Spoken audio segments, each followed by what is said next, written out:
स्वागत है दोस्तों आप सभी का द निराला टीवी में राशिद निराला आपके साथ। और इस वक्त खड़े हुए हैं सढौरा रोजा पीर की बैक साइड में, जो सढौरा का एकमात्र कब्रिस्तान है। यहाँ पर इस वक्त हम मौजूद हैं और लगातार हो रही बरसात की वजह से यहाँ के जो हालात हैं उनसे आपको रूबरू कराना चाहते हैं। दरअसल जिस जगह पर इस वक्त हम मौजूद हैं यहाँ से एक बाउंड्री वॉल है जो पूरी तरह से डैमेज हो चुकी है। लगातार बरसात और ये बरसाती जो नकटी नदी पास में पड़ती है, यहाँ से करीब 300 मीटर या 400 मीटर जो नकटी नदी दूर यहाँ से पड़ती है, उसका जो पानी है पीछे से घूमकर इस दीवार से टच होकर लगातार आगे बहता है। और जो यहाँ पर एक पीडब्ल्यूडी के द्वारा पुलिया बनाई गई है उस रास्ते से पानी आगे निकलता है, लेकिन जो किसानों के खेत हैं उन खेतों से होकर ये पानी इस दीवार से सटकर लगातार आगे बढ़ता है, जिसकी वजह से आज ये दीवार यहाँ पर पूरी तरह से ढह गई। क्योंकि लगातार सुबह से बरसात हो रही है और अब ये फ्लो देख सकते हैं पानी का, जो बरसाती नदी का, नकटी नदी का जो पानी है उसका फ्लो देख सकते हैं कितनी तेज गति से ये पानी लगातार आगे बढ़ रहा है। और इस कब्रिस्तान की जो दीवार है, मुख्य दीवार है, बाउंड्री वॉल है, ये इसी वजह से डैमेज हुई है और कुछ बरसात का भी एक कारण रहा है, जिसकी वजह से अब पूरी तरह से खुला हो चुका है और कभी भी ये पानी अंदर घुस सकता है। जो कब्रिस्तान यहाँ पर है, जो कब्रें यहाँ पर है, और उनको भी नुकसान हो सकता है। देख सकते हैं यहाँ पर तो जिस तरह से यहाँ पर जो स्थानीय लोग हैं इनके मुताबिक यहाँ पर अभी फिलहाल कब्रिस्तान में भी पानी है, क्योंकि इसकी वजह से जो पानी है बरसात का वो बाहर निकास नहीं हो पाया, क्योंकि पानी इतना ज़्यादा है यहाँ पर। तो ये देख सकते हैं यहाँ पर कब्रिस्तान के अंदर भी पानी भरा हुआ है। तो ये एक बड़ी समस्या है इन लोगों की, जिसको लेकर ये परेशान है, क्योंकि जिस तरह से पानी भरा हुआ है कब्रें निश्चित रूप से बैठ सकती हैं और बड़ा नुकसान जो हो सकता है एक समाज के लिए। तो इन लोगों की मांग है कि इस पानी की सही व्यवस्था की जाए, ताकि ये कब्रिस्तान से दूर होकर, किसानों के खेतों से दूर होकर अपना जो इसका मेन रास्ता है, नदी जो है, उससे निकल पाए। तो चलिए बातचीत करने का भी प्रयास करेंगे, क्या कुछ कहना है और कब से इस तरह की समस्याएं इन लोगों को फेस करनी पड़ रही हैं। तो आप देख रहे थे निराला टीवी में आपके साथ राशिद निराला, धन्यवाद। हाँ जी सर, पहले तो अपना नाम बताइए और क्या कुछ समस्याएं हैं जिनको लेकर आप आज सढौरा कब्रिस्तान में पहुंचे हैं।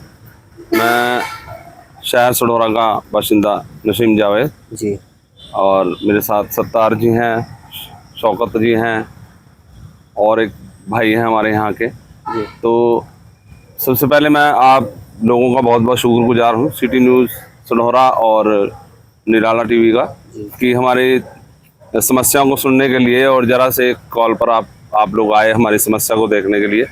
तो शहर सढौरा का ये एक छोटा सा कब्रिस्तान है, जिसमें यहाँ जो भी जिसका भी इंतकाल हो जाता है तो दफनाने के लिए यहाँ ले कर जाया जाता है। तो बेशक ये अभी बरसाती नदी का पानी है, पहाड़ की नदी से एकदम से उफान से पानी आता है, लेकिन फिर भी कहीं ना कहीं से ये जो समस्या है, पहले भी माइनिंग के बारे में बहुत बार प्रयास हो रहे हैं कि शहर के अंदर पानी ना जाया जाए। शहर के अंदर नहीं आया तो इस बार इस तरफ आया। जैसे देखते ही हो आप कितनी ज़बरदस्त तरीके से ये बहाव बोलते हैं या बहाव बोलते हैं जो आ रहा है, यही बहाव पानी का इस तरफ से भी अंदर आ रहा है और इस तरफ से जो मार पड़ी है तो ये सारी दीवार कब्रिस्तान की नीचे गिर गई है और इसकी वजह से हो सकता है कि और भी नुकसान हो।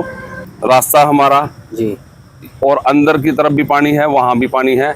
समस्या ये भी है कि यहाँ से सरकार ने इसका इंतजाम तो किया हुआ पानी के बहाव का, लेकिन इस तरफ से यूं भी घूमता है तो पानी आगे भी पानी बंद है सभी का सब जी। तो हमारी ये पुरजोर अपील है सरकार से, हरियाणा सरकार से, कि हमारी इस समस्या की तरफ थोड़ा ध्यान दिया जाए और सरकार के लिए ये छोटी सी समस्या कोई बड़ी मायने नहीं रखती। तो हमारे जितने सढौरा के ये कब्रिस्तान है मुस्लिम इलाके का, तो है भी छोटा सा और शहर बहुत बड़ा है, अभी बाशिंदे बहुत हैं यहाँ पर। तो हमारी इस समस्या का ये हल करवाया जाए और हम खुद भी इसकी अपनी तौर पर भी काफ़ी हद तक मतलब कोशिश जारी है कि किसी तरह हम इसकी समस्या का हल करें। जैसे सरकार ने ये हमें अपनी ग्रांट देकर ये रास्ता बनवाया था जी, तो आगे भी हम उम्मीद करते हैं सरकार हमारी सुने। तो ये समस्या जो पानी इस द्वार से सटकर चल रहा है, कब से है ये समस्या?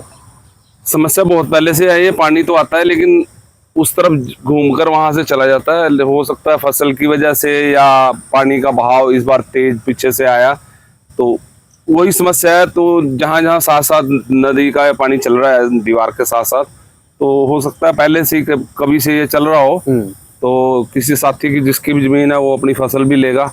और हम भी चाहेंगे कि हमारी दीवार बची रहे, ताकि जो समस्या है, अब सुख दुख तो हमेशा उसका कोई समय नहीं होता कब आ जाए दुख। तो जैसे यहाँ देखोगे आप, उधर कब्रें भी, ये सब भी कब्रों की तरतीब बनी हुई है, तो कब्रें बैठी हुई हैं, मैक्सिमम कब्रें बैठी हुई हैं। जिसने थोड़ा अपना ध्यान किया तो वो बचा हुआ है, बाकी सब कब्रें मैक्सिमम कब्रिस्तान में। तो पानी की समस्या का हमारा हल करवाया जाए।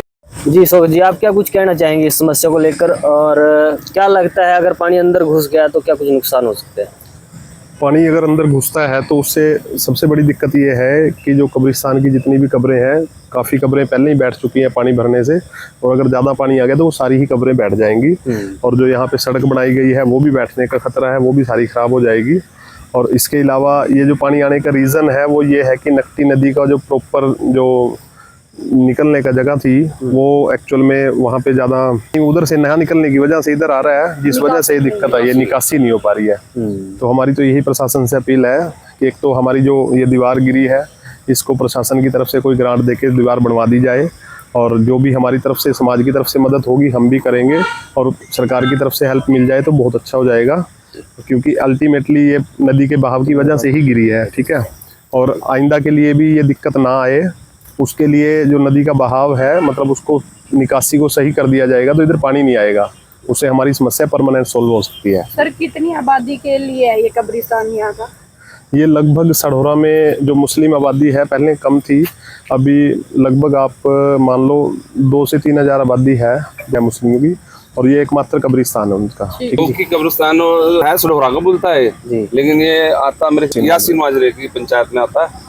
हमने सरपंच साहब से भी 1-2 बार कहा, हमारी व्यवस्था लाइट वाइट की भी जो भी हमने कभी कहा है उनको, तो किया उन्होंने? हाँ जी, लाइट की व्यवस्था हमें 3 लाइटें दी थी उन्होंने। थोड़ा सा आगे की निकासी भी यहाँ से यूं सड़क के साथ साथ हो जाए, वो भी बंद है आगे से। तो ये समस्याएं हैं। ठीक है।